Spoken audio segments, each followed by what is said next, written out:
За энэ дээр гарч ирж байгаа. За зүйлээ Чиний санаа юу? энэ дээр Би чиний санааг ярьж үзье. За. За энэ дээр хараад үлдэх бохор муухай ёрыг одоо баа гэдэг нь онцгой хонгаа гэдэг нь одоо тодорхой одоо шинжтэй байгаа. Зүдүү баа гэдэг нь одоо тийм тодорхойсон таамагласан утгатай байна. гэсэн одоо миний хэлбэл энэ дээр гарч ирж байгаа. Тэгэхээр чи энэ одоо тэмдэг нэрний хойно байгаа энэ тайлбар байгаа шүү дээ. Одоо энэ идэж энэ бол нөгөө Монгол хэлээс энийг чи гаргаагүй юм.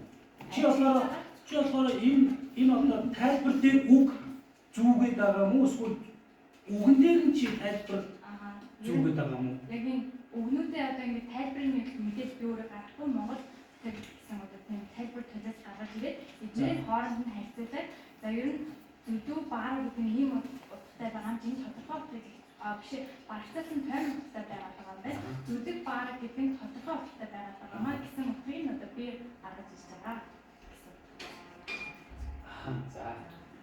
За ганц байлаа. Саяхан слайд гэдэг байна. За одоо энэ дээр нөгөө жишээ болгож авсан үгнийд чинь биш. Энэ дээр цолоогоо өөр тарих нөгөө уудаг үгний тайлбарыг оруулаад доор үлэг бишээ гэснээр мэдсэн байна шүү дээ. Энэ цолоогоо ингэж илүү үлгээр нь оруулсан байсан нь чиний судалгаагаар чи гаргаж ирсэн. Тийм. Одоо илүү гэдэг үг ойртой хамт илүү гэсэн хэлбэртэй байна. Хэрвээ жишээд үүлээ гэдэг язгуурмаа одоо үлэмж үлдэх гэсэн одоо үндэс үсгэж байгаа.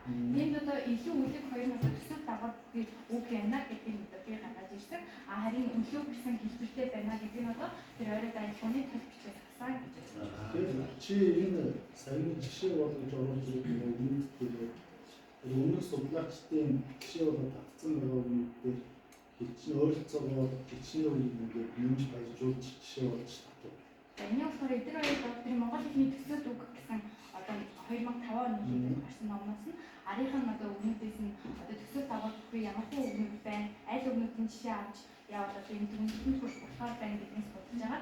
Одоо нэг одоо энэ ДО гэсэн одоо төсөөлт авахтай үг одоо жишээлбэл 10-аас одоо 20 ширхэг одоо хэлбэрүүдийг ингээ баг ингээ судлаад одоо тийм жижиг деталь дүгнэлтүүд гаргаж ирж байгаа гэсэн үг. Тэгэхээр энэ ч хэлбэрээр чи нэгдүгээр курс юм тийм. Тэгэхээр яг энд чинь мэргэжлээ сонгоод орсон байгаа гэсэн үг тийм. Яг мэргэжлээ шиг үзээж. Ер нь бол олзох курс гэсэн. Тэгээд энэ илүү үлэг гэдэг үг чи яг сайн хэлж байгаа шиг өөрөө ингэ бичсэн бол энэ үгийг ингээ бас цааш нь одоо биелүүлээд судалгаа нь энэ бас судалгааны сэдвүүдээ яг энэ бүх хэлнүүдэд энэ үлдчих бас улуу гэсэн язгуураар гарч ирж байгаа тийм үү? Тэгэхээр энэ өөртөө илүүрсэн байгаа цааш ингээд алтаа язгуурын хэлнийхээ үнээс энэ гартаас өгөхөд судалгаа үзэх юм бол энэ цааш ингээд баяжтай чиний судалгааны сэдвүүдээр үндэслэх чинь бас нэмэлт одоо явах боломжууд харагдаж байна. Буюу дамжуулах